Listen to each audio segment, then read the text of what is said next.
Yeah, so thank you very much for the invitation and thank you very much for the introduction. So I think this section is categories, logic and logical algebra, but I think I should say that this is more about more about algebraic geometry and also like the mathematics related to string theory. But the point is that I think this is applying the techniques and ideas from the logical algebra categories to these kind of questions. So let me begin with motivation. So the motivation is about how to define some invariant on Calabrian seafood. So let X be a smooth projective Calabrian seafood. So this means that X is a complex manifold, complex projective manifold with dimension 3, and whose canonical boundary is trivial. So then, in this situation, it was proposed by Gopakumar-Vafa in the context of string theory or M theory that there exists some integer valued invariant that is parameterized by some genus and also some class, the second homology class, and which governs the invariant of curves on Calabrian seafood, satisfying this relation that is the genus G and the curve class equal beta. So this is regarded as some kind of the ideal curve counting on Calabrian seafood. And there are also several kind of invariants like called Gromov invariant or Donaldson-Thomas, Van Thomas invariants, and they are expected to be deleted. And so these two invariants are very established invariants and mathematically rigorous, but the direct definition of this one was somehow mysterious and challenging problem. So that is we worked with the Schmolik. So as I said, so so at least there are three definitions. The first one is using Gromov theory, so which I denote by NG beta G. And the other one is so-called Van-Thomas theory or Donaldson-Thomas theory. This is I denote by NG beta P. And the last one is what I'm going to talk about more details. And the last one is the most direct definition and which follows the original approach by Gopakumar-Vafa. So the original approach is that using some the realgebra action or some cohomology theory of the moduli space of these two branes. So mathematically, so this is like the moduli space of one-dimensional stable sheets on Calabrian seafood. So the question is how to define such invariant using these arguments. So this was done in our joint paper. So yeah, first let me recall about the previous definition that is using the either Gromov invariant or Van Thomas invariants. So this is just a brief explanation. So for a given Calabrian seafood X, let's consider this moduli stack. So this is a moduli stack of stable maps which parameterize these pairs. Sigma is the so-called the free-stable curve that is a projective curve with at first nodal singularities, whose arithmetic genus G, and its push forward with the fundamental cycle equals to beta. So this is known to be the manifold stack, but it's not necessarily smooth. But it admits some virtual fundamental class. And because of the Calabrian C condition, so this is known to be zero-dimensional. It has zero-dimensional virtual class. So its integration gives some invariant. But the point is that so this map may not be embedding. So there might be some multiple covers. So this means that there are some automatism of this moduli stack which keep track of this automatism. So this is not necessarily scheme, but it is like a doing manifold stack. So because of that, so this invariant is not necessarily integer, but it is some rational number. However, it was expected that if we consider this kind of formal expression, we take the generating series of Gromov invariants in this way and write it formally in this way. So a priori we can write it in this way, but it is only rational number a priori. But the conjecture is that this is in fact in integer. So this was also proposed by in the original paper by Gopakumar-Vafa, and so later mathematician Lionel Parker, so using symplectic geometry, so they proved that these are in fact integer. This means that this is a class of effective one cycle. sorry, this is just a notation, yes.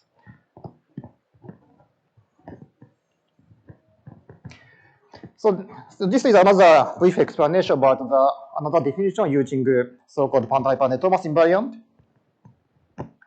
So let's consider now the modular space of these pairs. So this is a pair of F and S. F is just some one-dimensional sheaf, which is not necessarily a stable sheaf, but some one-dimensional sheaf with a section satisfying this condition. So this bracket means that F is a sheaf with one-dimensional support. So we have the associated one cycle. So this one cycle equals to given beta, and the Euler characteristic equals to n.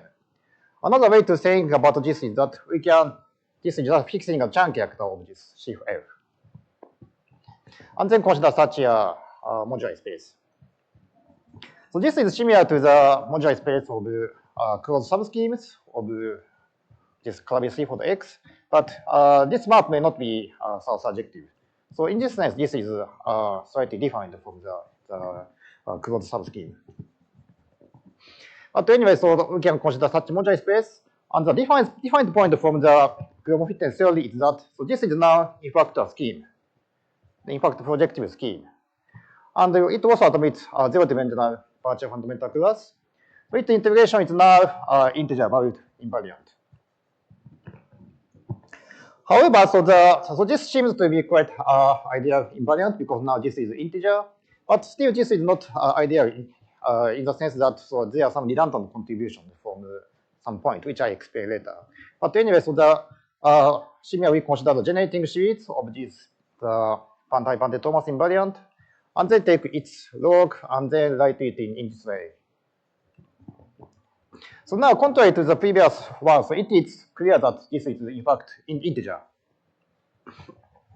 But it's not obvious that whether this is in fact 0 when g is negative. So this is just a formal expression, and there is no geometric meaning of this one at this moment. But nevertheless, so there is some famous conjecture relating Gromov-Witten invariants with Donaldson-Thomas or Van-Thomas invariant. So these are conjectured by Molik, Nekrasov, Okonkwo, Pandai-Pande, also Pandai-Pande-Thomas, and also in last year it was proven by John Pardon that in fact there is some equivalence between the Gromov-Witten and PT invariants. So still it's not enough to conclude that these two Gopakumar-Vafa invariants are the same, but it is also known that we have some vanishing results. This is also due to Duan, Yone, or Prusky using symplectic geometry. Combining these one to gives this identity. On one side, so this means that the energy beta g is in fact integer because the right-hand side is known to be integer. On the other hand, on the right-hand side, we don't know whether this is 0 for when g is negative. But in the left-hand side, this is obvious with 0. So this equality implies several non-obvious properties of both sides. And in some sense, so this gives a mathematically rigorous definition of Gopakumar-Vafa invariants. However, as I said, so they have several nice properties which are expected, but these are not really clear, and they are not coming from the definition, but rather deep theorems. And in fact, so the geometric meaning behind these definitions are not ideal curve counting. For example, in the case of stable maps, we consider not necessarily embedded curves, but consider map pair that the pair of curve and the map to curvature threefold. So this is not necessarily embedding. So this is why the Gromov-Witten invariants are not necessarily integer, but some rational number. So this invariant just captures some hidden integrality of the Gromov-Witten invariant. For the stable pair side, so this is something like a pair of like a curve and also divisor on it. In fact, if you give a curve and a divisor, then this divisor gives a section. This divisor D determines some sheaf on this curve sheaf, like a line bundle, and together with some canonical section determined by D. So in some sense, this is not only counting curve, but also counting some points on the curve. And so there are some redundant contributions. And the original definition proposed by Gopakumar-Vafa is that instead of considering these either stable maps or stable pairs, so we should consider some modular space of the so-called the D2 planes. And mathematically, so this should be the modular space of one-dimensional stable sheaves. It's not a stable pair in the previous slide. It's a one-dimensional stable sheaves without framing. And then consider some sort of cohomology theory of that. And if this modular space is in fact some smooth, then we can consider the usual cohomology theory. But the issue is that so this is not necessarily smooth. It has some very bad singularities. And the question is that how to get this, how to obtain this cohomology theory, and how to define these rearrangable actions. So at this moment, so still this rearrangable action is not, it is still conjecture.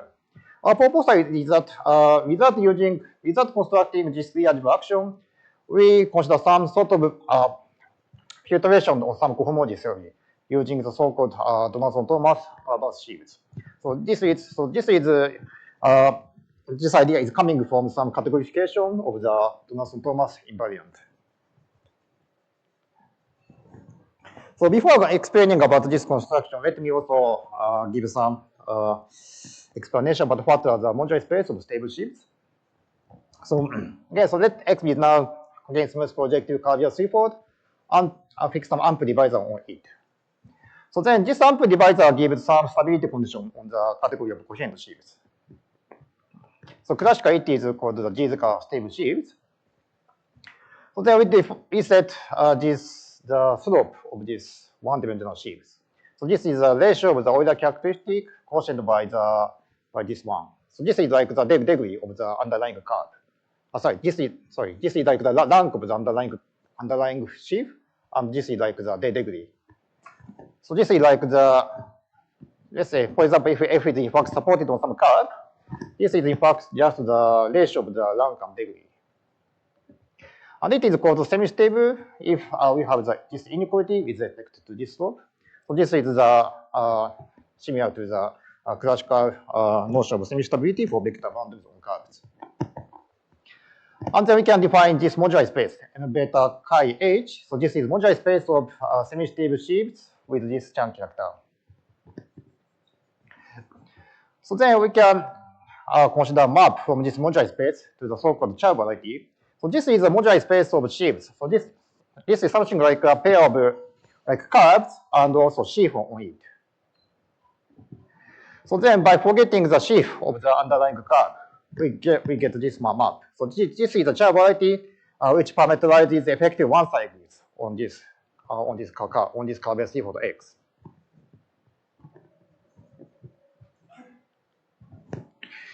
So then, so in principle, we can choose any choice of chi.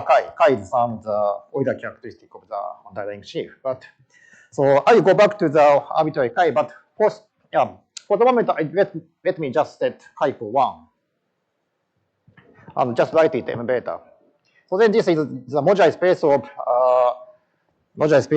one-dimensional stable sheaves with associated homogeneous beta and Euler characteristic 1. So physically, so there is no meaning of setting chi for 1. But mathematically, so it is very convenient because in this case, so this modular space is so-called phi modular space. That is semi-stable equals stable, and it admits universal family. And also, let's go about this Hilbert-Chern map. So if you take a point over the Chern variety corresponds to some one cycle. And if this one cycle corresponds to just a smooth curve, then the fiber of this map is just a choice of line boundaries. So generically, we can say that this is like the some RBR fibrations, so that the fibers are like the Jacobian of the curve. But of course, if you consider the singular fiber, that is, if you consider the singular one cycle, which may not be even reduced, then the fibers are quite complicated to describe. So then I'm going to explain, so I'm going to define the Gopakumar-Vafa invariant using this data. So far, so this is defined in some classical terminology. But in order to define the Gopakumar-Vafa invariant, it is also important to impose some defined invariants. Now we know that, so this is atomic more defined structure called minus associated symplectic structures. So now I'm going to explain about it. So now, because X is curvature threefold, for each coherent sheaf, we have this duality. So this is nothing but the self duality. So this means that we have this duality. So here, so Tm is nothing but this R form 1. And this means that, so in classically, the tangent space of this modular space is given by x1. And so there are some obstructions of extending the infinitesimal deformation to the higher order. So this is given by x2. So roughly speaking, tangent complex is somehow the information of the tangent space and also the obstructions of this deformation theory. So now this means that the tangent space itself is not dual. But if you consider tangent complex, it satisfies some duality, but up to some shift. This kind of phenomena is interpreted in terms of so-called shifted symplectic geometry. That is, by the Pantev, Toen, Aki, and Bezoshi. So there is some derived scheme, whose classical part is the original modular space M, and which also admits this minus associated symplectic structure. So there is also some way to describe it using the classical terminology. It was also considered by Joyce. And he showed that given so-called minus associated symplectic structure, so there is some associated structure which is described completely in the classical term. That is called the critical structure, I don't explain about these details today. But the key point about this structure is that so it imposes quite strong local structure on the modular space. It was proven by Brad, Bush, and Joyce that given minus associated symplectic structure, it implies that locally it is given by some critical locus of some function on some smooth space. So more precisely, this means that for each point in the modular space, because that M is modular space of one-dimensional stable sheaf on Calabi threefold. For each given point, there is some open neighborhood of this modular space, such that this open neighborhood is embedded into some smooth space, V, together with also there is some function on it, such that this U is given by isomorphic to the critical locus of this function F. And this is only the local data, but minus associated symplectic structure is some global data. And in fact, if you are given global minus associated symplectic structure, there are also some sort of global data which gives how these local data can be interacted when you consider the two open neighborhoods of this modular space M. So this is quite strong in the sense that eventually you want to define some global data, but so this is only local data. But if there is some minus associated symplectic structure, then we can try to glue these locally defined data to get some global one. So this is the part is done by also in the team Joyce. That is, we want to define some globally defined power sheaf on the modular space of stable sheaves. So as I said, locally, so this modular space is given by some critical locus of some function. In particular, this means that there is some power sheaf on this space U given by the vanishing cycle complex. So then the question is that whether this locally defined power sheaf can be glued to get to a global power sheaf. So in fact, it's not true that this power sheaf glues. But if we also import give some additional data that is called orientation data, then we can glue this locally defined power sheaf to get a global power sheaf. So the orientation data is some choice of square root line bundle of some line bundle on this moduli space. So this is so using the notion of the cotangent complex. So this is the determinant of the cotangent complex.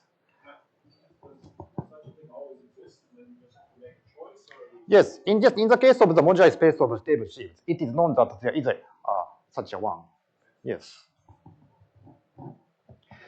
Yes, there is such a one, and there is also of course also there are several choices of such data. But it was also proven by Joyce and Altmaier that there is some canonical choice of such square root. But the argument is using the 7-dimensional manifold and not algebraic geometry. So in practice, it is very difficult to see what is their orientation data. But anyway, we know that there is such orientation data, and also by the work by Webb, Bush, Joyce, and maybe Slendry. So if given that square root line bundle, so then we can modify the locally defined power sheaf phi f with some tensor up to rank 1 local system on each of subset U, so that it can be glued. Yes, I want to remark that this globally defined power sheaf may depend on choice of orientation data.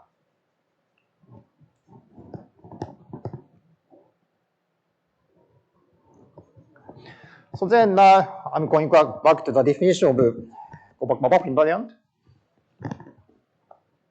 So let's recall this Hilbert Char map. So let's recall that this M is moduli space of one-dimensional stable sheaves. And the Char beta is, so this is a moduli space which parameterizes one cycles on X. So this map is sending each one-dimensional sheaf to its underlying support. So then yes, we also have the orientation data on M, and we also have the globally defined power sheaf for vanishing cycles on this moduli space M. So then our definition is that we want to define the invariant using this formula. So this means that we first we have the vanishing cycle complex on M, and then push forward it to the Char variety. And then, so this is the ice cohomology with respect to the perverse T structure. So this is some perverse sheaf on the Char variety. And then take its Euler characteristic, and then take its associated with polynomial. So in fact, the left-hand side is some polynomial in Y. And also using some Bellier duality, the left-hand side is a polynomial in Y, which is invariant, Laurent polynomial of Y, which is invariant under this Y to 1 over Y. So this is due to Bellier duality. And of course, the left-hand side is integer coefficient. So if you are given some integer coefficient Laurent polynomial invariant under these actions, then we can uniquely write it in this way. So the meaning of this polynomial is that, so this is the Poincare polynomial of the product of S1.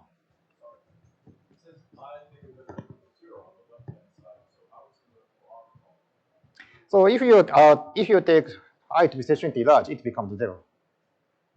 Sorry, no. So yeah, sorry. So yeah, sorry. Yeah, this is the type of yeah. Sorry, yeah, because it is purpose common. It is there may be also negative degree. Yeah, thank you.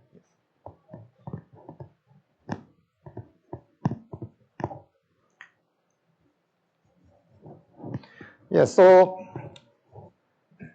one subtweet is that I said that so this definition of phi m depends on choice of orientation data.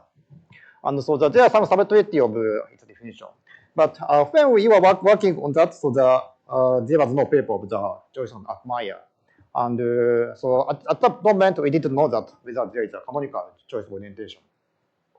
But then what we did is that so we impose additional condition of the orientation data. Let's recall that orientation data is some square root line boundary of the virtual canonical line boundary. So we impose the condition that this line boundary is trivial along the fibers of the Hilbert-Chow map. And we conjectured that it exists. But this is still conjecture whether it exists or not. But if we impose this condition, then the resulting invariant is independent of a choice of such orientation data. So of course we can expect that the orientation data given by the Joyce and Meyer gives such orientation data. But this is not yet known. So then let's consider the genus Leopard. So genus Leopard is obtained by substituting y equal minus 1 to this formula. So now, yeah, this is correct formula. So then we obtain this one. So just substitute y equal minus 1. The left-hand side is just the Euler characteristic of the vanishing cycle cohomology. And in fact, this is just the Euler characteristic of the global hypercohomology of the power sheaf. So it can be also given by some integration of the weighted. It is also given by some weighted Euler characteristic with respect to the some constructive function given by the pointwise Euler characteristic of this power sheaf. And it is also proven by Berendt that this is equal to the integration of the partial fundamental class. In fact, in the genus 0 case, so this definition was originally given by Sheldon Katz. So he gave the definition of N0 beta using the integration of the partial fundamental class of the moduli space of one-dimensional sheaves. And in the genus 0 case, our definition completely matches with the proposal by Sheldon Katz. So then let me give some history. So after the paper by Gopakumar-Vafa appeared, the first mathematical attempt to define such invariant was given by Hosono, Saito, Takahashi. So they consider the intersection cohomology of the moduli space of one-dimensional sheaves. So when M beta is smooth, then this is nothing but the usual cohomology up to some great shift. And they use the Hilbert-Chow map and use the decomposition theorem with respect to this map to decompose this intersection cohomology, and then define this V-algebra action on this space. However, this construction works when this M beta is smooth. And anyway, so every construction so far works when this is smooth. However, it does not match with, for example, like NG beta G defined by Gromfeld invariant, even when G equals 0. In fact, when G equals 0, what we want is like the integration of the partial fundamental class or integration of the Berendt function. But this construction does not reproduce such constructions, even for when G equals 0. Another proposal was given by Kim and Lee. So in fact, our result was inspired by their work. But instead of our construction, so they consider the so-called associated rule of this vanishing cycle complex. The point is that the point of Hosono, Saito, Takahashi is that they consider intersection cohomology. Intersection cohomology is the hypercohomology of the intersection complex, which is coming from the pure Hodge module. However, this vanishing cycle complex, it's not coming from the pure Hodge module. It's just a mixed Hodge module. So we cannot apply the decomposition theorem or Hard-Weier's theorem. So, however, so they define the associated group of this vanishing cycle complex with respect to the weight fiterations, so that which makes it to be pure Hodge module. So this means that so they can apply a similar idea of the Hosono, Saito, Takahashi to apply this SU2 product instruction here and then define the invariant. However, what you found is that so their definition using the associated group of the weight iteration does not work. So in fact, how this vanishing cycle complex is given by this extension is also important data. So the issue is that if we don't have the weight filtration, if we don't take the group of the weight filtration, we don't know whether it satisfies some like the decomposition theorem or hardware theorem. But instead, we don't use such an action, but we just take the perverse filtration of this vanishing cycle cohomology, and then extract the characters of this SS product action. So eventually, still we don't know whether the vanishing cycle cohomology admits such realizable action. But nevertheless, we can extract such information from using the perverse filtration. So this is another example. So let's consider the very special case that this child variety consists of just finite number of points, where each cycle corresponds to smooth curves with genus Gi. And let's assume that this is super rigid. So there is no infinitesimal deformation of this curve Ci inside X. So this is like the very ideal situation, so that in that case, this modular space is just so the child variety is just discrete point of every points. The fibers are nothing but choosing some line boundaries on each curve. So in that case, if we apply this definition, then we can just get that this is just the number of these 1 to L such that the genus Gi equals Gi. So this means that now this pick Gi, Ci. So this is Gi dimensional Abelian variety. So that by considering the and in that case, this vanishing cycle cohomology is nothing but the constant sheaf.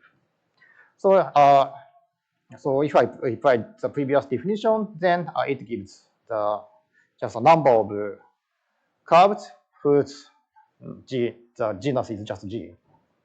So it matches with the naive curve counting. And as another example, let's consider elliptic fibration. X is Calabian seaford, and they take elliptic fibration with section and integral fibers. And let's take curve class, some multiple of the fiber class. So then I can check that this Hilbert chair map is given by just composition X to S and then embedding into the symmetric power of S. Then we can just, and in that case, so this modular space is now isomorphic to X itself. So the vanishing cycle complex is just a constant shift up to shift. And we can just easily calculate in this way so that the corresponding invariant genus 0 part is just Euler number of X, and the genus 1 part is Euler number of the base. And there are no higher genus contributions.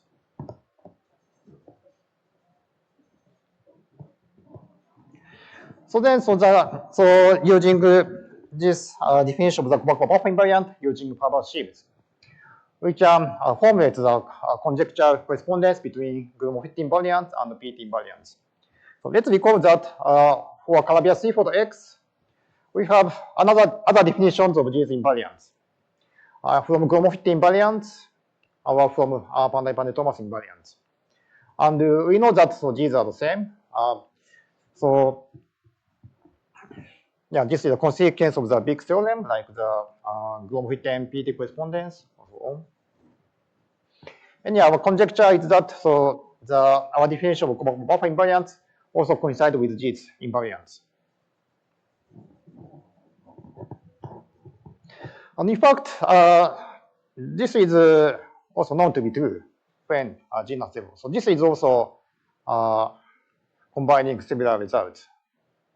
In fact, so yes, yeah. Before this work, so I worked about so-called wave crossing of the Donaldson-Thomas invariant.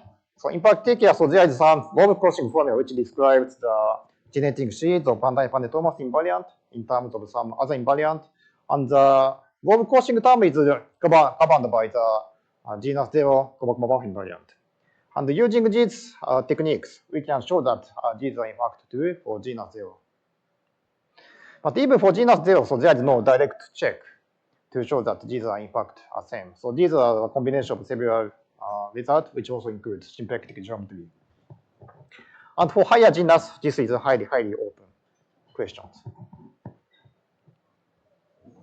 So let's also give some other examples. So this is an example where our invariants match with the previous conjecture, Gopakumar-Vafa, PT, and GW correspondence. But so this is a case where for other invariants, like the Hosono, Saito, Takashi, Kimuri, do not match with these invariants. So let S be NK surface and take FT curve E. And let's take this W cover, which so that S tilde is a KC surface. Let's take this curvature C4 given by the quotient of KC surface and FT curve by this involution. So this involution is given by which acts on S tilde by the covering involution and acts on this FT curve by X to minus X. So now the NK surface always admits some elliptic fibration and some together with some double fiber. And then let's take this curve class beta. Beta is given by this class. So then we calculated the invariant in that case. And in fact, in this case, it matches with the either Gopakumar-Vafa or PT invariants. But for the other definitions proposed earlier, so it do not match. So this, let's say so. So in fact, the modular space of NK surface is in fact connected. But the type of this double fiber depends on the choice of the complex structure. So for one choice of this complex structure, so it may have some type IN. So this is the circle of P1 with n irreducible components. So then the Hosono, Saito, Takashi or Kimuri, Hosono, Saito, Takashi uses the intersection cohomology of the modular space. So Kimuri, so they consider the cohomology of the associated graded of the vanishing cycle complex. So in their definition, they depend on the choice of n. But the resulting invariant should be invariant under change of complex structures. So it should be independent of the choice of this type. And in fact, we calculated our invariant and it matches, so that it is in fact independent of this n. And it also matches with the expected answer calculated from either Gopakumar-Vafa invariant or PT invariant. And in particular, in this case, the previous conjecture is true.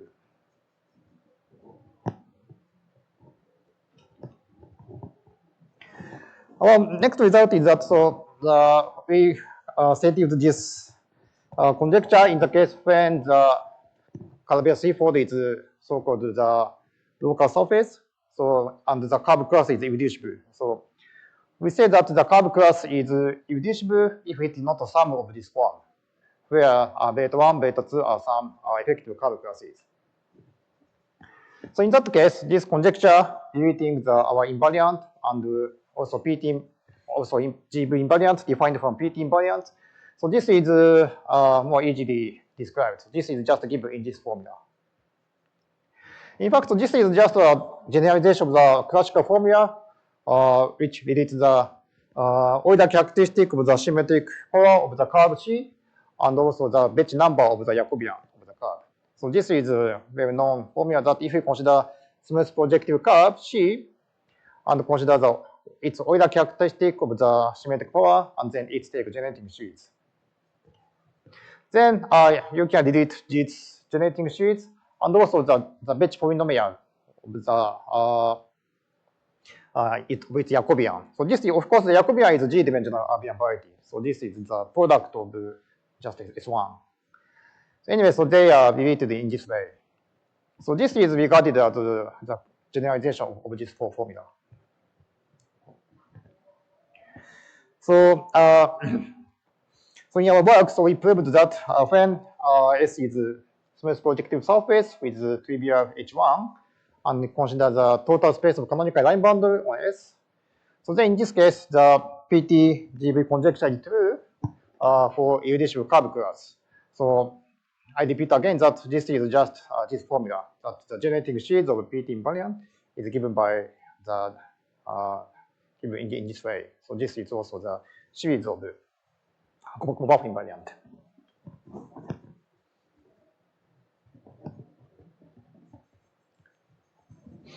So this is the work which we worked with Davish in the paper published in 2018. And after that, there are several works trying to prove the Gopakumar-Vafa and like the PT invariant. So this is the latest result in this direction. So this is the paper which appeared in the last year. So in the previous slide, the curve class was irreducible. In that case, so there are several techniques we can do that. But if the curve class is not primitive, like the curve class is some multiple of some other curve classes, then it is more difficult to compute GS invariants. So yes, so this is maybe the first non-trivial cases where the computation is much more difficult. So this is the work by Davison and Koseki. So they proved that if you consider smooth projected curve of genus 2 and take some degree 3 line bundle, which is generic, and also take these generic extensions. So then they consider the total space of this ranked vector bundle. So then this is a non-compact Calabian threefold.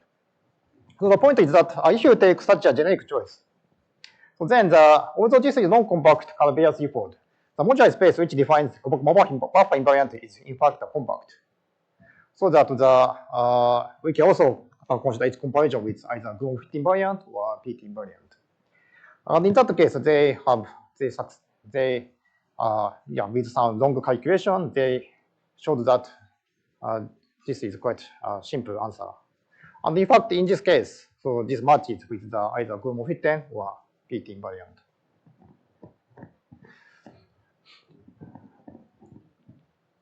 And in fact, so the previous Gopakumar-Vafa and Pandey-Thomas correspondence, so this is also relative to the so-called P-W conjecture. So let's consider C the smooth projected curve, and consider the non-compact Calabian threefold given by the total space of this. Now, this case is split rank 2 vector bundle.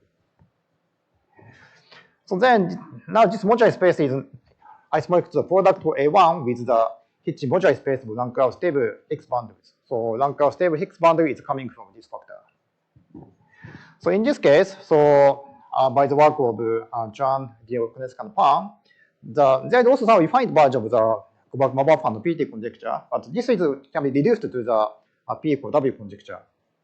So which claims the perverse filtration of the Hitchin modular space and the with weight filtration of the character varieties. And I think WH will talk in the maybe in the next lecture, maybe in another lecture. So anyway, the P=W conjecture is now proven by Morik Shem and Hazel made Jens Sheffman, and so the conjecture is also true in this case. So then finally I go back to the question about how to choose the chi. So I choose chi equal 1. So this is just for mathematical convenience. So this makes this modular space to be a fine modular space. But however, from physics point of view, there is no reason that we should take chi equal 1. And for example, when genus equals 0 case, we can also define this one. So using so-called Joyson generalizability theory, which I don't explain about it in details. And in fact, we know that it is independent by choice of chi. And in this case, we also know that this formula holds. Namely, I'm claiming that I took chi equal 1, but for each choice of chi, there is some reasonable definition so that the resulting invariants are the same. So now now in order to generalize it to higher genus, so we should consider the other definitions using the so-called BPS sheaf. So when the Euler characteristic is not 1, this modular space is not necessarily fine. But instead we consider the modular stack with its good moduli space. And so now the DT purpose shift lives in this moduli stack. But we then take its push forward to the good moduli space. So this is stack and this is scheme. And then take push forward and then take the first perverse homology. So it then gives a power shift on this moduli space. So then in fact, so this is motivated by the so-called BPS shift in the work by Davis and Mayhout. So they define such a shift in the case of quiver with potential. So for a quiver, symmetric quiver, that is the number of arrows from one vertex to the other vertex is the same with that number of in the other directions. So this is a definition of symmetric quiver. And in that case, they consider similar setting that this is a moduli stack of this representation of this quiver with its good moduli space. And then this potential function determines some function on this moduli stack, which descends on this good moduli space. So then they defined the so-called BPS shift using the applying the vanishing cycle factor of the intersection complex of this good moduli space. So this becomes power shift on this good moduli space. So in that case, you don't need anything from Joyce to get the existence of the first. No, so this is the local model, so you don't need that. Yeah. But in order to define such a BPS shift on this good moduli space, we need Joyce because we need a global power shift on the good moduli space. Sorry, on the moduli stack. And then take it push forward and then take the perverse homology. So then locally this map is locally approximated by these quiver situations. So locally it is isomorphic to this one in some sense. So then yes. Now let's return to the situation of Calabrian seaport and consider the Hilbert-Chow map. So this lets me call that this is moduli space of good moduli space of semi-stable shifts with homology class beta and Euler characteristic chi. And this is the Hilbert-Chow map. And instead of the DT Faber shift, I'm using the BPS shift, which I've defined before. And then define the these sheets, something similar in the definition of the Gopakumar-Vafa invariant. So then the chi independence conjecture is that, so this is independent of the choice of chi. Sorry, but before that I should say that this is in fact independent of the choice of amp divisor. So this is somehow the consequence of the Wolff-Cauchy formula. And the question is that whether this Laurent polynomial is independent of the choice of chi. So a priori, so we first choose some chi and then define the invariant. But from the perspective from the physical viewpoint, so it should be independent of the choice of chi. Anyway, assuming that this is independent of the choice of chi, we can define the Gopakumar-Vafa invariant, which also a priori may depend on chi, and define in this way. And then the conjecture is that this is independent of chi. So this independence of chi is also relative to the mirror symmetry of the Hitchin moduli spaces, and so recently there are several activities improving this formula directly. In fact, in the general zero case, we know that this chi independence is known. However, this is quite indirect. So it is the the Gromov-Hitten P-T correspondence and also some input from symplectic geometry or so on. There is no direct proof from the purely from the shift theoretic perspective. Anyway, so this is the result by Mowick and Shen. So this chi independence conjecture is true in the case of this non-compact Calabrian seaport, given by the total space of canonical line bundle on toric Debye surface. So in that case, because S is toric Debye surface, the moduli space which defines Gopakumar-Vafa invariant is in fact smooth. So we don't have to care about the vanishing cycles. And so instead of vanishing cycles, so they can just use the intersection complex. And then so they generate the so-called Gold's support theorem for the Hilbert-Chow map in this case. So that determines how this support of the push forward of the IC shift, what is the support of this shift. In fact, they show that the by the decomposition theorem, it decomposes into the IC sheaf of on B, and they showed that there is only the full support for this push forward. That is, there is no summand which is given by the IC extension of the proper closed subset B. And using the previous result by Malik no Shen, so the Kinju and Koseki proved the kind-invariance conjecture in the case of this non-compact Calabian threefold. So here C is a smooth projective curve, and N is rank 2 vector boundary, whose determinant is omega C. So this is non-compact Calabian threefold. And in fact, in this case, the modular space is singular. So you have to care about the vanishing cycles. However, so this is another paper. So this is a joint work at Kinjo and Koseki, and Kinjo worked with other mathematician Masuda, so that they showed that this modular space of one-dimensional sheaf is in fact globally written as a critical locus of some function.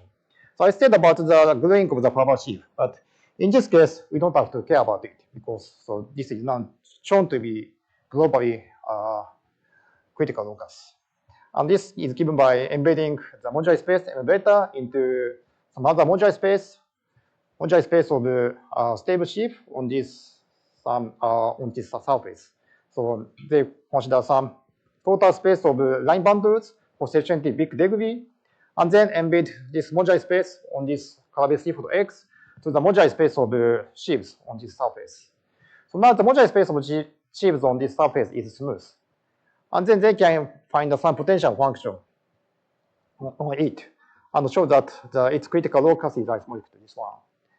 And then applying the previous result by Morik Shen for this surface. And then applying the vanishing cycle functor, they show this kind of dependence. Okay, so I explained about the definition of Gopakumar-Vafa invariant and also the development after that. So I stop here. Thank you very much.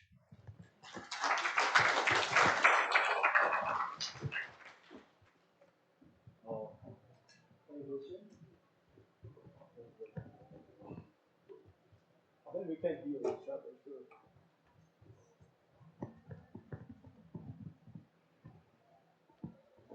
Yeah. Questions? So you had some results like about bundles being corresponding to a general extension by L inverse tensor omega. Is there, and also things about bundles which are the form O plus omega, local curves. Sorry, let me. And just wonder, are those? Are you talking this one? Yeah, that one and this one. What if you make things more symmetric, where you, instead of omega, you put an omega to the 1/2 on one side and an omega to the 1/2 on the other side? Does that work still, or? So I think that this moment, I think that so they only consider this situation so that this case is this is somehow most case is somehow extreme case. So this case is where the modular space becomes compact. So that of course you can also do this. That is like the symmetric case. And in that case, the modular space may not be compact. And if the modular space is not compact, these invariants may not make sense. You can also define it using localization, but still this conjecture is expected when the modular space is just compact. That's great. Thank you.